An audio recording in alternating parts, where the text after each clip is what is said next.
How did you come up with the name Dapper Dan? I really liked the word dapper, Uh-huh. and we were trying to find a name to incorporate, this epithet. And a friend who's a journalist in London, he read about the story of gangster in 1920s Massachusetts. Yes, I think. Called Danny Hogan. And because he was very, very ugly, but because he dressed up, in a really swanky way, his nickname was Dapper Dan. And that's how it stuck. And we thought it sounded nice and it had a nice ring to it. And how did you and Vasilius meet? Well, Vasily is a photographer and I'm a stylist, so we met at work. In which country? We were at the same agency in Athens, in Greece. So you're both Greek. We're both Greek. You don't have a Greek accent, though, Vasilius. I don't know. After 10 years in traveling around with Dapper Dan, I guess not so Greek anymore. Maybe. I don't know. I mean, I studied in England, so. How did the magazine develop over the past 10 years? Was it the first magazine of its kind started in Greece, right? I think so, yes. But it started international, no? It started international, yes, from the beginning, because we had a distributor who is based in London, and he started the distribution internationally. And since it was in English, it became international. The company is based in London, the publishing company. And where do you live? So I live in Athens right now because I also work for Vogue Greece. Oh, you and Philippe. Yes, me and Philip. And Vasilis is traveling between London and Athens. Yeah. And how's the magazine changed since 10 years? Because 10 years is a big deal. It's 10 years. It changed a lot because at the beginning, it started as more of first of all, it was completely in black and white. Uh-huh. And I feel that it was rougher in a way. It was not It's so more polished. more raw. And we, over the years, we sort of, we introduced color, we opened up to.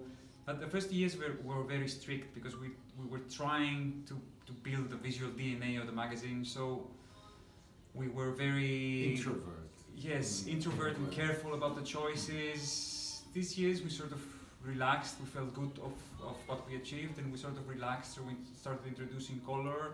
We realized that it didn't really affect, but it more complemented the DNA of the magazine. But yes, it's changed, I think. And what's the theme of the current issue that's here at the Trading Post? Pardon? What's the theme of the current issue?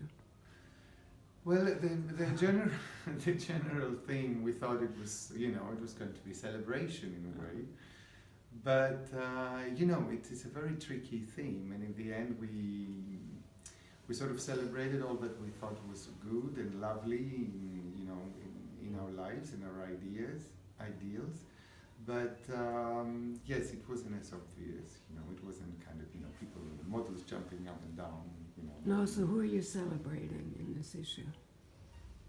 We're celebrating actually surviving 10 years. Yeah, I think that's a good one. That is a celebration,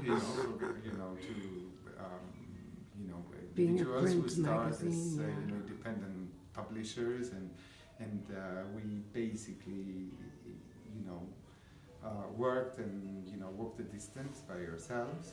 So I think that is something that makes us really, really happy and in a celebratory mood.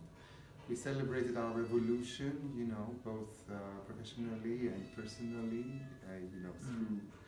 through this journey. So yes, that was a celebration. And any designers in particular were in the Trading Post? What did we have for this issue? The input from Rochard. Yes, we did Gucci. We had Gucci, yes. So people who have a softer and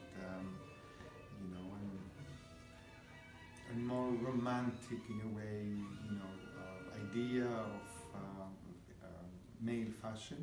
Mm-hmm. And